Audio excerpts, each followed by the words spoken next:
ভাই পরকের একটা বয়স দেন। একবার আর দুইটা ছেলে ছিল। এক ছেলে বড় ছেলের বিয়ে করাইছে, 10-12 বছর হয়ে গেছে। তার গরজ কিলো ছেলে সন্তান হয় না। আর ছোট পুত্রে বিয়ে করায় না। মানে ছোট পুত্রে বাবির প্রতি খুব ক্রাশ আছে। ক্রাশ থাকার কারণে পরে আবার ছোট ছেলেরও বিয়ে করাই দিছে। বিয়ে করাই দেওয়ার পরে হের কাছে হের ঘরে 2-3টা পোলাপান হয়েছে।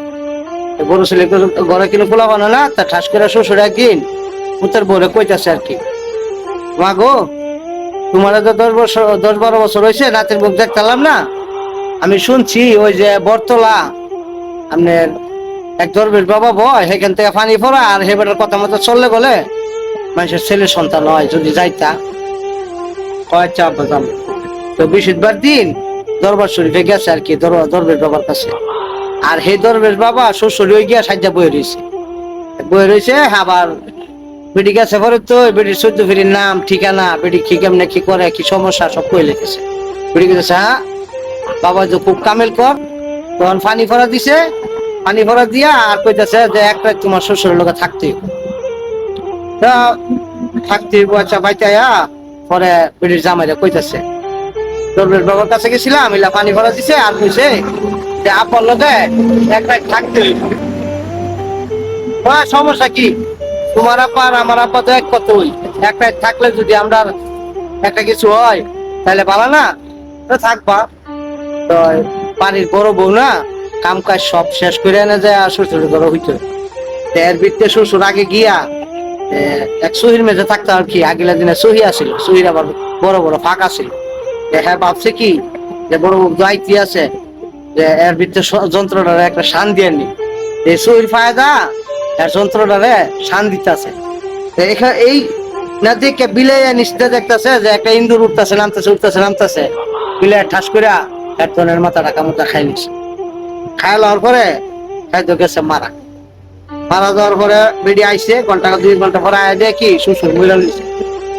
মনে মনে চিন্তা করতেছে, অহন যদি সকালবেলা উঠে দেখে আমার শ্বশুরের ধনকাটা মরে গেছে গা, আর আমি জীবিত, দোষটা তো সারা আমার উপরে করবো। যা শ্বশুর তো মরে গেছে গা, আমিও ব্যাগ ধরে মরে থাকি। তো ভিডিও ব্যাগ ধরে মরে নিছে। সকালবেলা দরজা মরজা কেউ খুলে না, তার বড় ফুটাইছে আয়া দরজাটা সাফাইতেছে, উঠে না, পরে বাইঙ্গে ঢুকছে। ঢুকার পরে আয়া দেয় কি বাপও মেরে লইছে, বউ নিচে করে মেরে লইছে। ছোট ভাইটা ডাকে আনছে, বাইরে এদিকে কি হয়েছে? তোর বাবিও মারা গেছে, আব্বাও মারা গেছে, মানে কি করার?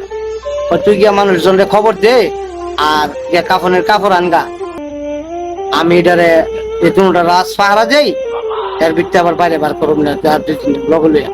আচ্ছা, তখন হ্যাঁ বড় ভাই গেছে বাজারও, আর হ্যাঁ করছে কি আন্দা ওই যে বাবির পুত্রি যে ক্রাশ আছিন, চিন্তা করছে বাচ্চা থাকতে তো সুত মারে নিলে কিছু করতারি নাই, মরে গেছে গায়ে বেড়ে একটা কাম করে দিই।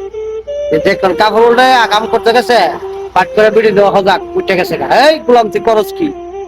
হুমা তুই মরস নাই? মরছিলাম, কিন্তু তুই যে কাম করতে গেছ তো আমি অনেক ভালো গেছি। বিড়ি তো আর হাসারে মরা মরে নাই, অভিনয়ের মরা মরছে আর কি। তখন হের মাথার বুদ্ধি হলো কি রে, আমার বাবির এই কাম করার পরে বাবি ভালো গেছে গা, তাহলে বাইরে খবর দেন। বাইরে খবর দেন না, ঘটনাটা কইছে বাবির এই করছি পরে বাবি ভালো গেছে গা, মানে আয় বাপের 2 ভাই মিলে ফুটকি মারে। তখন করছে কি 2 ভাই মিলে বাপের ফুটকি মারে, কিন্তু বাপ আর ভালো না, হ্যাঁ তো হাসারে মরা মরছে। এর জন্য কই কেউ ওই পরের বউর দিকে, পুতের বউর দিকে লোভ দিও না, যদি দেও তাহলে লাস্টে ফুটকি মারা খাও খাইয়া মরবা। আশা করি বুঝতে পারছেন।